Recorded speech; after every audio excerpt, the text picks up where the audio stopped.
ꯅꯣꯡꯁꯦ ꯑꯗꯨꯝ ꯆꯨꯔꯒ ꯂꯩ ꯁꯨꯡꯍꯥꯡ ꯍꯥꯡꯗ꯭ꯔꯦ ꯑꯍꯤꯡ ꯆꯨꯞꯄꯁꯨ ꯑꯗꯨꯝ ꯆꯨꯏ ꯀꯔꯤꯝꯇ ꯊꯣꯛꯄ ꯉꯝꯗ꯭ꯔꯦ ꯁꯥꯏꯕꯣꯛ ꯆꯠꯅꯤꯡꯕ ꯈꯣꯠꯅꯤꯡꯕ ꯑꯗꯨꯝ ꯆꯨꯔ ꯂꯩꯔꯦ ꯌꯦꯡꯉꯣ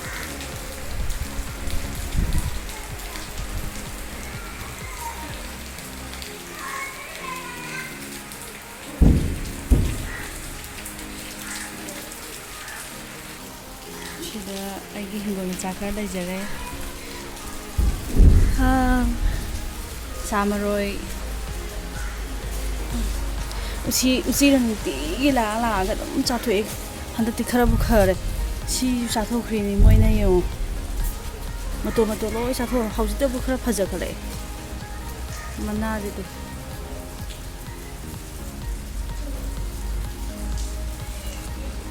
ꯁꯤ ꯃꯣꯏꯅ ꯆꯥꯊꯣꯛꯑꯒ ꯆꯣꯡꯈꯠꯂꯛꯏꯅꯦ ꯌꯦꯡꯉꯣ ꯀꯩꯅꯣꯝꯃ ꯂꯩꯔꯦ ꯀꯩꯅꯣꯝꯃ ꯂꯩꯔꯦ ꯆꯥꯎꯗ꯭ꯔꯥ ꯌꯥꯝ ꯆꯥꯎꯅ ꯄꯥꯜꯂꯦ ꯁꯥꯕꯅ ꯌꯥꯝꯅ ꯁꯤꯁꯨ ꯂꯩꯔꯦ ꯑꯗꯨꯒ ꯁꯤꯗ ꯃꯆꯥꯁꯨ ꯃꯌꯥꯝ ꯄꯥꯜꯂꯛꯑꯦ ꯅꯨꯡꯇꯤꯒꯤ ꯍꯧꯔꯛꯄꯗ ꯀꯦꯟꯕ꯭ꯔꯥ ꯌꯦꯡꯕꯗ ꯅꯨꯡꯁꯤꯠ ꯌꯥꯝ ꯁꯤꯠꯂꯦꯕ ꯁꯤꯗꯁꯨ ꯂꯩꯔꯦ ꯃꯌꯥꯝ ꯃꯆꯥ ꯃꯌꯥꯝ ꯄꯥꯟꯈꯠꯂꯛꯏ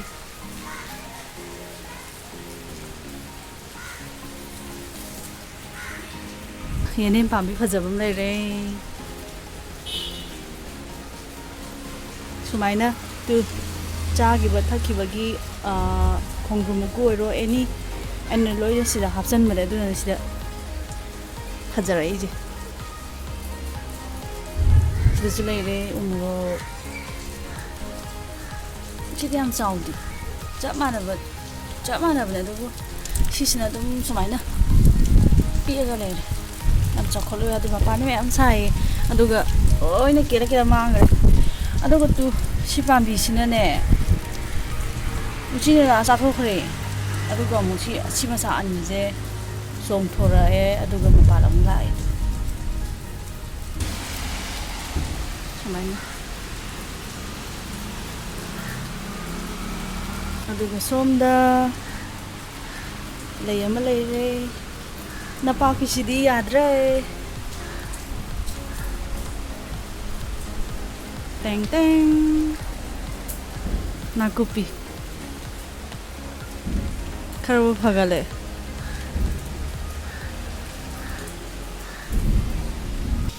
ꯑꯗꯨꯒ ꯁꯤꯗꯁꯨ ꯍꯤꯡꯒꯣꯜ ꯃꯆꯥ ꯈꯔ ꯂꯩꯔꯦ ꯕꯣꯛꯁꯇ ꯊꯥꯕꯅꯤ ꯌꯥꯝ ꯐꯧ ꯌꯥꯗꯦ ꯁꯧꯒ꯭ꯔꯤ ꯃꯈꯥꯗ ꯐꯨꯑꯒ ꯁꯤ ꯊꯥꯖꯤꯟꯕꯅꯦ ꯑꯗꯨꯒ ꯁꯤ ꯇꯈꯦꯜ ꯂꯩꯅꯤ ꯃꯃꯥꯡ ꯆꯍꯤ ꯊꯥꯕꯅꯦ ꯑꯗꯨꯒ ꯍꯧꯖꯤꯛꯇꯃꯛ ꯍꯧꯒꯠꯂꯛꯏ ꯃꯥ ꯏꯪꯅ ꯇꯞꯅ ꯅꯥꯀꯨꯞꯄꯤ ꯁꯤ ꯕꯣꯛꯁꯤꯃ ꯊꯜꯂꯝꯃꯤꯅꯦ ꯌꯦꯡꯉꯣ ꯁꯨꯃꯥꯏꯅ ꯐꯖꯔꯝꯃꯦ ꯑꯗꯨꯒ ꯂꯣꯏꯅ ꯍꯟꯗꯛꯀꯤ ꯁꯝꯃꯔꯗ ꯁꯨꯃꯥꯏꯅ ꯇꯧꯈ꯭ꯔꯦ ꯄꯠꯈ꯭ꯔꯦ ꯕꯣꯛꯁ ꯑꯅꯤꯅꯦ ꯕꯣꯛꯁ ꯑꯃꯗꯤ ꯐꯖꯕꯗ ꯂꯣꯏꯔꯦ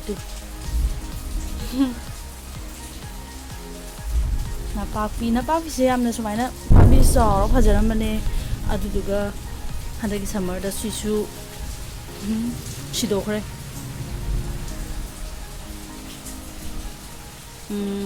ꯇꯨꯅꯤꯡꯈꯣꯛꯇꯤ ꯌꯥꯝ ꯐꯔꯦ ꯕꯦꯂꯦꯟꯗ꯭ꯔꯤ ꯊꯥꯖꯟꯕꯅꯤ ꯂꯩꯔꯦ ꯃꯌꯥꯡꯇꯣꯟ ꯁꯤꯗꯤ ꯌꯥꯝ ꯐꯕ ꯑꯣꯏꯗꯦ ꯆꯦꯔꯪꯅ ꯊꯥꯕꯒꯤ ꯆꯥꯕꯗꯁꯨ ꯑꯦꯔꯣꯕꯦꯔꯥ ꯑꯃ ꯍꯧꯔꯦ ꯗꯤꯗꯤꯅ ꯄꯤꯔꯝꯕꯅꯤ ꯆꯠꯈ꯭ꯔꯦ ꯃꯣꯏꯗꯤ ꯁꯤ ꯃꯔꯣꯏꯁꯤ ꯐꯖꯗ꯭ꯔꯥ ꯅꯣꯡ ꯆꯨꯕꯗꯒꯤ ꯁꯨꯃꯥꯏꯅ ꯐꯒꯠꯂꯛꯏꯅꯤ ꯍꯥꯟꯅ ꯁꯨꯃꯥꯏꯅꯕꯨ ꯐꯅꯤ ꯊꯥꯖꯔꯝꯗꯦ ꯏꯃꯥꯟꯅꯕꯤꯅ ꯄꯤꯕꯤꯔꯛꯄꯅꯦ ꯏꯃꯥꯟꯅꯕꯤꯅ ꯄꯤꯔꯛꯄ ꯀꯥꯟꯗꯗꯤ ꯀꯥꯡꯃꯨꯛꯇ ꯋꯥꯡꯉꯦ ꯑꯗꯨꯒ ꯇꯤꯟ ꯇꯥꯕ ꯑꯗꯨꯃꯥꯏꯅꯅꯦ ꯀꯪꯂꯤ ꯃꯌꯥꯝ ꯌꯥꯝ ꯀꯪꯉꯤ ꯑꯗꯨꯒ ꯍꯧꯖꯤꯛꯇꯤ ꯅꯣꯡ ꯆꯨꯕꯗꯒꯤ ꯅꯣꯡ ꯏꯁꯤꯡ ꯆꯥꯕꯗꯒꯤ ꯁꯨꯃꯥꯏꯅ ꯐꯒꯠꯂꯛꯏꯅꯤ ꯁꯤꯗ ꯐꯗꯤꯒꯣꯝ ꯈꯔ ꯂꯤꯡꯖꯜꯂꯦ ꯅꯥꯎꯕꯤꯅ ꯄꯤꯔꯛꯄꯅꯤ ꯁꯤꯁꯨ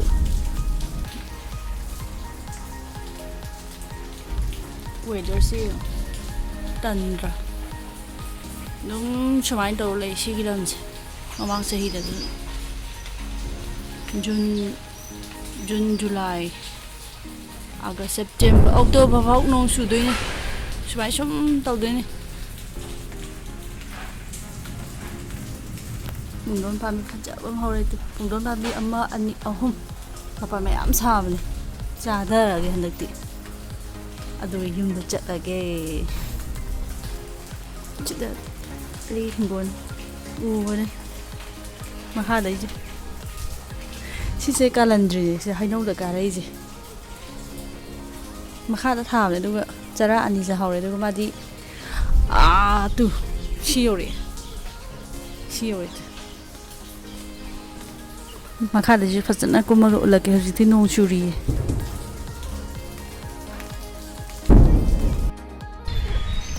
mayam silai makha ge aina hingoni yang halake habdo ado hana sije moi didi oina sibo koirame ba ado si sona kangi side se sima free da laiba dei ahoina koijage na haibdagi koihanbire adudugadi siju pithore yam phare siju koire adudugadi pongwai si sobri me am horame yam pharame moi sigi mathaktagi chingum ti gi thadai ba ado sum pasale ade kanade ni thakre aduga pongwai je chaba ya chare siju yam pan badi oide aduga dum chara khaga pi chai ado phaba oidra hajikti khamen yumdai purakpane phajana oyu yade le hauje chana bakha wale de yendem ju yam hawbane do phatte yade le haw yawdabagi santi ju bora ma haw khrabane sigi jaga je sidaina sigi jaga santi bora am chai bane ba aduga mayam tu mayang ton diam phai am chanai sajida yendem ni phaw yade chile si khamen bol man ba choba ngawbudo khata tawbudo nawbine pibirakone haure phajana chaba nangadra nangoidra khangde de tin tari jo marang jo am halam loisalak pagi phajaraktre nong su sale sonda sisna tin tadri su phawbidi mari chali jung gamen tadri mari pungcha sale chai diaude aduga tu sidasu umurok pambi si pambi je amna chawrame bako ado uthak ukha soire ukha oibagi hainau me am pale ba ado hojikti loigre hainau budi ad hainau kelak pa khotpaduna ne masaj loi tekthare bora ju segai mulle me am hekta lage hello ra mulle helage sisina kasari murok ne ba umurok se hojikti pixale ha ma pa madadi amna chaw pale tongan kai haini akoi manipur gi umrok to aduga ma haw kitang khenai manam ju khenai ye hegla amun bajing se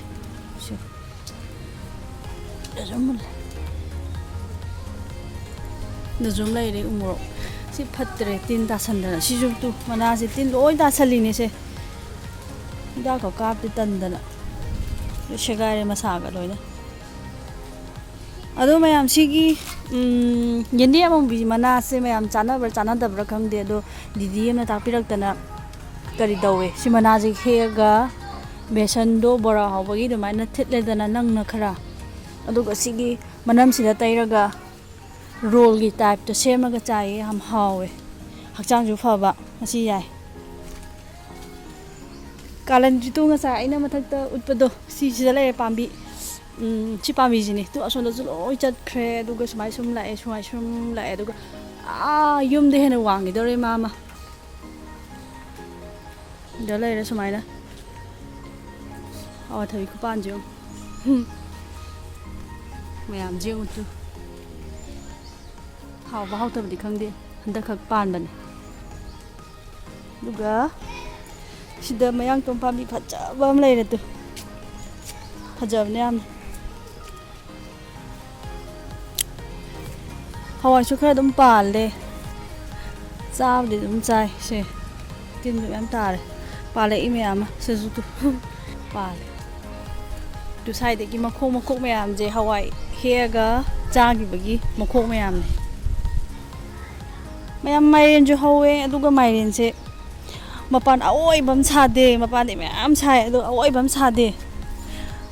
ahum mari tamame ado loi kin gare tu mapan ngata ni sina awoiba oina pala di udre chile tu mapan ngata ni chaba ngamoi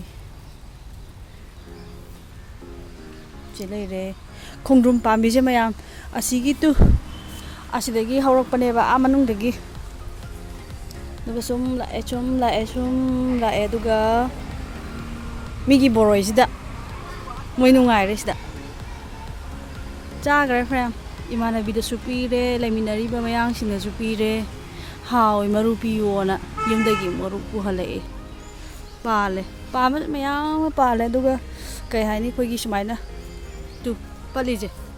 sumai loi pat khiba fazai ba yana si khongdrum tu sao do mayam wale khongdrum gi wari ju lei mayam yam nokning ba tu ama sa tu zum pale do u dress gi di adu fare mayam nungai rang gadra khonde video se ngasi di chai da loisan jarage